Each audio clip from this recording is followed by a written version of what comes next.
Fostering Workplace Collaboration. Christy Dodig, Candace Owens, Chanmi Chung, George Eckwire, and Hannah King, Ohio University. This presentation will review a case study involving the various stages of building a cohesive team.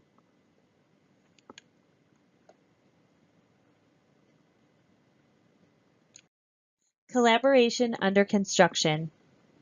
One of the major organizational behavior human resource concepts that was used during this case study focused on building a cohesive team. As a manager of a 6-person team, building a cohesive team required onboarding new hires and separating from the organization the individuals who were not aligned with the company culture and philosophies. The team had already been through 3 managers within 2 years, so the lack of trust and confidence of leadership was apparent.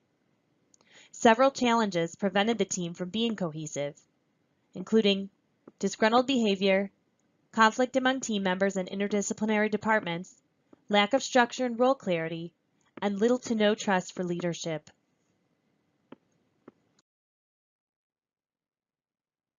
For building a cohesive team, we can look to Dr. Bruce Tuckman's model of team formation. This theory was developed by psychologist Dr. Bruce Wayne Tuckman and was published in 1965 in Developmental Sequence in Small Groups. He was using this theory to describe the path that most teams follow on their way to high performance. Stage 1, forming, is when most team members are positive and polite. During this stage, the role of the leader is very crucial. The team members' roles and responsibilities are not clear and need the guidance of the leader. There is often questioning, displaying of eagerness, focus on group identity and purpose, and sticking to safe topics. The second stage, storming, as highlighted by the red arrow in this image, is a phase where people start to push against the boundaries established in the forming stage. This is a stage where many teams fail. This stage often starts due to conflict between members' working styles. There is often resistance, lack of participation, conflict, competition, and high emotions among team members. Stage 3, norming, is the stage when people start to resolve their differences, appreciate colleague strengths, and respect the authority of the leader. Reconciliation, relief, lowered anxiety, where members are engaged and supportive, and developing cohesion. Stage 4, performing, is when hard work leads without friction to the achievement of the team's goal. At this stage, people leaving the team and new people coming in will not disrupt performance due to the structures and processes that have been set up. There has been a demonstration of independence for each team member, healthy system is established, and an ability as a team to effectively produce balance of task and process orientation. Taking shape, forming. As the case study suggests, the team was unhappy with the revolving door of managers. Leadership is very important at this stage in team formation. It is important that the team leader be very clear about team goals and provide clear direction. The problem needed to be identified and addressed at the core. This allowed the new manager to figure out a form of action to create the productive team that the company needed.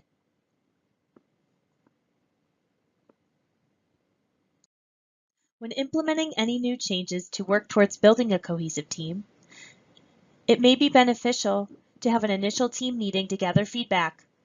After listening to the various stories and opinions of the team members, it seemed that the team had never had a chance to cultivate their strengths. The constant changes in the leadership role resulted in an uncooperative group. The team also was unclear on their expectations and defined roles within the company. A guide was then created that outlined each job description, the expectations of each team member, and due to the creative nature of the department, the differentiation between structured non-negotiables and what were free-range creative outlets. A policy was also implemented to establish guidelines of dress code, time off, and assigned job duties. Successful cohesive teams have a team lead to help guide the team. So a team lead was identified, and she was instrumental in scheduling team building events and helping to bring the team together. Weathering the storm, storming. During this stage, members are trying to see how each other will respond to differences and how the team as a whole will handle conflict. The stage calls the team to refocus its goals by breaking larger goals down into smaller, more achievable steps. Team develops both task-related skills and group processes. The team will also develop a conflict management process. In this case, team members fought back against the new policy implemented by new management. Open conflict among team members was prevalent. Pushback resulted in tardiness to meetings and failing to follow directives. Team members reverted back to what they were accustomed to before new leadership was in place and a management system had been established. The new normal, norming. In the norming stage, members of the team start to resolve discrepancies they feel between individual expectations and the reality of the team's experience. This stage can be easiest to manage, but also the most volatile. Trust is beginning to grow between team members, and there is an identified goal, and team cohesion will begin to build. Constructive criticism is both possible and welcomed in this stage. Conflict management is still key, but one issue can have the team spiral back into the storming stage. That is why leadership must continue to monitor for signs of regression. Meaningful conversation is possible among team members, and it increases willingness to share ideas. In this case, the team focused toward a collective goal and showed an increase in productivity. It was an appropriate time for an evaluation of the team processes and productivity.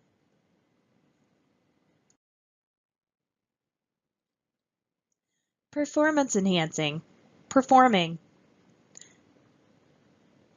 In this stage, members are aware of their own and each other's strengths and weaknesses.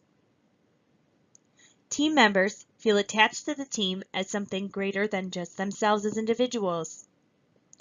Roles of the team may become fluid with members taking on various roles and responsibilities as needed.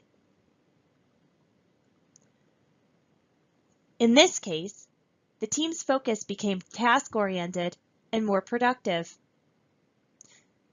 Team meetings became a place to foster new ideas. Conflict became minimized and the team worked together as a cohesive unit. Goals of each person became the goals of the group. Once the team received new assignments, people worked together in collaboration to achieve the goals set.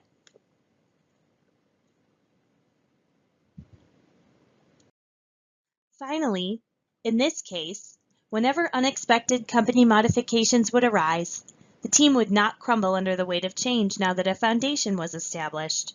The maturation process of the group went through a metamorphosis over the course of the year, with some stages, specifically the forming and storming process, taking longer to achieve with certain employees and specific issues. A cohesive team allowed for more productive meetings, with continuous improvement concepts being introduced. As a result, the performance of the team significantly increased. Building a team comprised of individuals with multiple differences and perspectives can pose a challenge, but common goals and structure helped build a cohesive team. The key takeaways from this case are once the team began to display more connected behavior and become more cohesive, the team's focus became more task-oriented rather than limit testing. A cohesive team allowed for the group to become more productive. Conflict was minimized, boundaries were created, and this allowed for an environment of cooperation with each other and ultimately with the management.